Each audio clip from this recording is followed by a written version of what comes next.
The View co-host Sunny Hostin's husband, Emmanuel Hostin, has been accused of federal insurance fraud. Like my husband, operates on someone even though they don't have insurance and then has to sue health insurance companies to get paid. Page 6 has exclusively learned that Sunny Hostin and her husband, Dr. Emmanuel Hostin, are preparing for a legal battle to fight accusations that he committed federal insurance fraud. Sunny Hostin has built a career telling others how to think, often calling out those who challenge her views.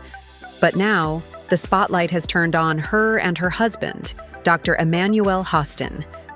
The couple is facing a massive RICO lawsuit that's hitting them hard, and their financial empire appears to be crumbling. The very system she's spent years defending is now working against her. Talk about poetic justice.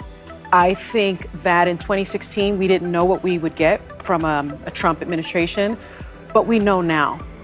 And we know now that he will have almost unfettered power. Spend years judging others, and eventually, the judgment comes for you. This isn't just a minor financial setback. It's a full-scale legal disaster pulling Sunny Hostin and her husband straight into bankruptcy court. Only about 31% of Americans trust our healthcare system. We have a terrible healthcare system. And, doctors suffer because of big corporations as well. Doctors that want to do good. Dr. Hostin, once a respected orthopedic surgeon, now finds himself at the center of a multi-million-dollar fraud scandal. Accusations of insurance fraud, kickbacks, and fake medical procedures have put him in serious legal trouble, and the outlook isn't promising. The RICO Act isn't your average lawsuit. It's the heavy-duty legal tool used to bring down mob bosses and career criminals, and now it's targeting the Hostins. For years, Sunny Hostin sat on The View, criticizing others, moral failings while enjoying a lavish lifestyle. But now the tables have turned. About myself, actually. I don't worry about my station in life. I worry about the working class. Sunny Hostin built her brand preaching about social justice, systemic corruption, and the flaws of capitalism. Yet, she and her husband were quietly amassing millions. From luxurious mansions to designer wardrobes and all the trappings of elite life, they seemed to enjoy the very system she criticized. But when it comes to corruption, it appears the Hostins didn't just talk about it. They allegedly took part in it. It's easy to lecture others about ethics when you're not the one under scrutiny. Now, their carefully crafted empire is teetering on the edge of collapse. Bankruptcy filings have sparked suspicion, with many wondering if this is a strategic move to shield their assets from creditors. Are they genuinely broke, or is this just a high-stakes game of financial hide-and-seek? Properties have been shuffled, assets are mysteriously vanishing, and legal experts are paying attention. If they're caught hiding money, things could spiral from bad to catastrophic. Think fraud charges, criminal investigations, and even potential jail time. The very laws Sunny once praised while calling out others are now being used against. Ironic, isn't it? But the real question remains, how much did Sunny know? Like my husband, operates on someone even though they don't have insurance and then has to sue health insurance companies to get paid for the work that he's been trained his whole life to do. Was Sunny Hostin unaware of her husband's alleged schemes, or did she turn a blind eye while enjoying the benefits? Either way, it's not a good look. The View has already distanced itself from controversial co-hosts, and Sunny could be next. Her credibility is in tatters, her finances are in chaos, and her career is hanging by a thread. The very network that gave her a platform to lecture America might soon be showing her the door. It's almost poetic. A woman who built her brand preaching fairness and accountability now finds herself facing a harsh legal reality. The question is, will she take responsibility, or will she spin this into yet another tale of victimhood?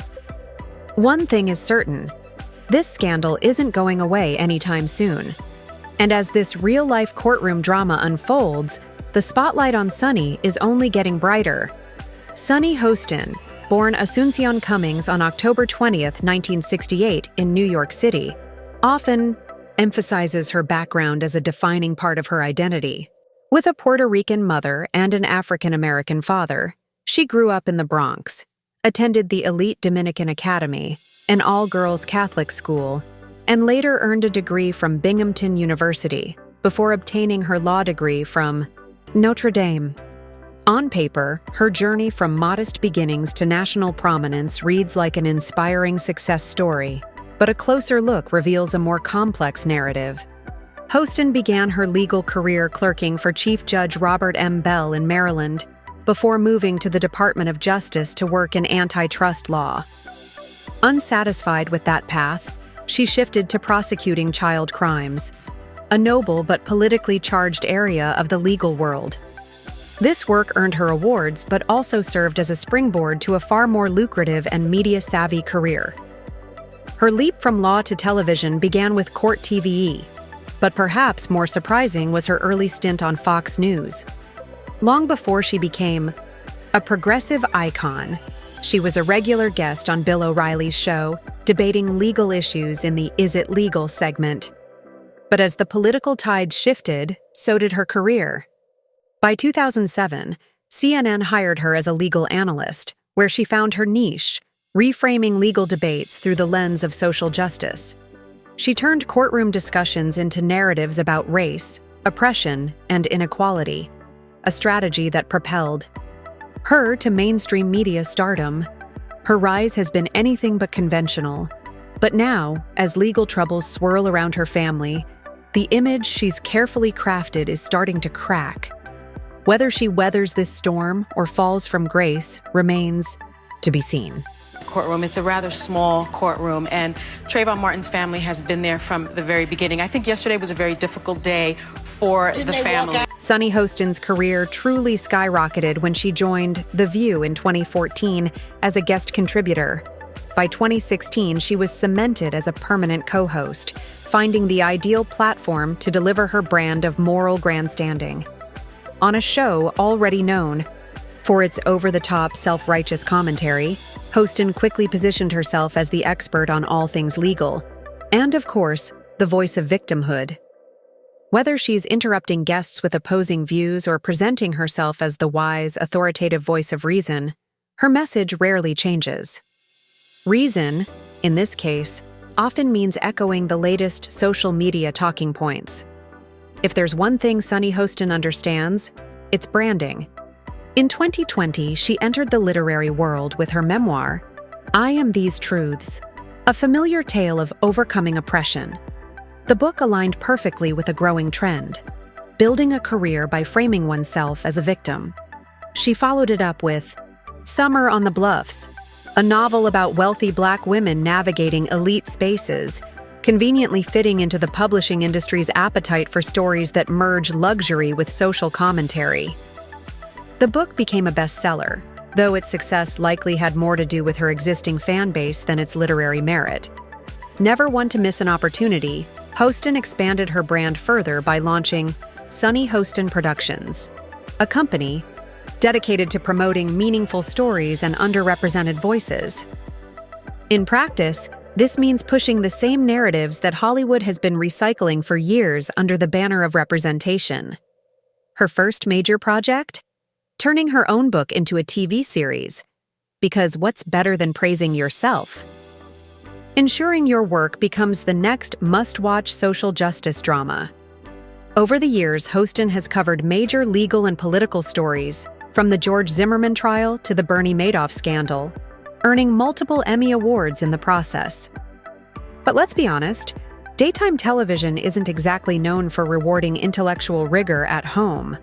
Hostin's life is far from the working-class Bronx roots she often references. She's married to orthopedic surgeon Emmanuel Hostin, and the couple lives comfortably in Purchase, New York, an affluent, predominantly white community. It's an ironic reality for someone who frequently speaks out about social inequality. Beyond television and writing, Hostin is a sought-after speaker at elite institutions, where she delivers polished messages about race, injustice, and the American legal system.